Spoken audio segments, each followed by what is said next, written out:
महंगाई भत्ता और महंगाई राहत को लेकर केंद्रीय कर्मचारियों और पेंशनभोगियों के लिए ताजा अपडेट।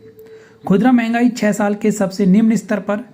कर्मचारियों और पेंशनभोगियों के महंगाई भत्ते पर पड़ सकता है इसका बड़ा असर। नमस्कार दोस्तों, आप देख रहे हैं हमारा YouTube channel government employee news. एक महत्वपूर्ण जानकारी, ताजा अपडेट सरकारी कर्मचारियों के लिए।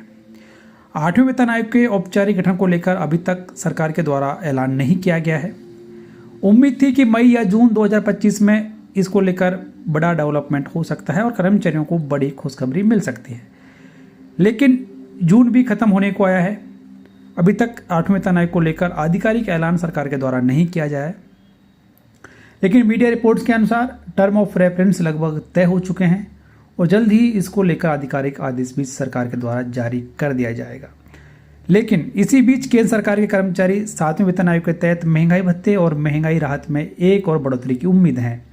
हालांकि माना जा रहा है कि बढ़ोतरी इस बार भी कम ही रह सकती है और हो सकता है 2 या 3% के दायरे में ही महंगाई भत्ते और महंगाई राहत में बढ़ोतरी का फायदा कर्मचारियों को मिले।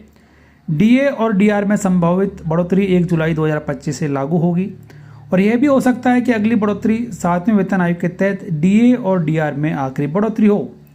जुलाई से लागू होने वाले डीए हाइक का ऐलान सरकार ज़्यादातर दिवाली से पहले करती है। अभी तक केंद्रीय कर्मचारियों और पेंशनर्स को 55% डीए मिल रहा है। केंद्रीय मंत्रिमंडल ने इस साल मार्च में 7वें वेतन आयोग के तहत महंगाई भत्ते और महंगाई राहत में 2% की बढ़ोतरी को मंजूरी दी थी। यह बढ़ोतरी 1 जनवरी 2025 से लागू हुई।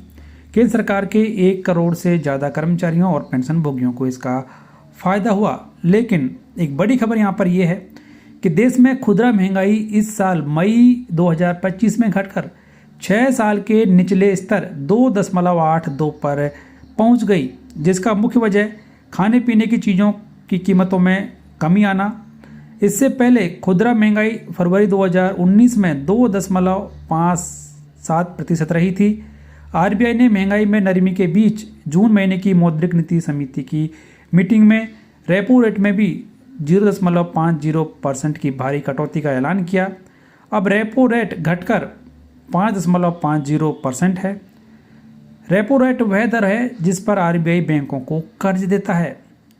तो खुदरा महंगाई में कमी होने की वजह से कर्मचारियों को नुकसान इसका उठाना पड़ सकता है, क्योंकि पिछले 6 साल में ये सबसे कम खुदरा महंगाई है। यदि महंगाई इतने ही तरीके से या इसी तरीके से कम होती रही तो कर्मचारियों को जुलाई 2025 से मिलने वाले महंगाई भत्ते में कमी देखने को मिल सकती है। पिछली बार जनवरी से 2% महंगाई भत्ता बढ़ाया गया।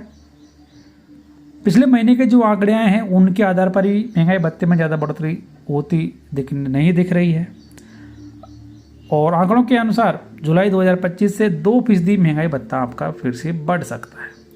आपके हिसाब से महंगाई भत्ता कितना बढ़ सकता है या फिर कितना बढ़ना चाहिए, कमेंट बॉक्स में जरूर लिखें। वीडियो को लाइक और शेयर करें, चैनल सब्सक्राइब कर बेल आइकन प्रेस कर लें और नोटिफिकेशन ऑन कर दें ताकि हर ताज़ा अपडेट आप सबसे पहले देख पाएँ।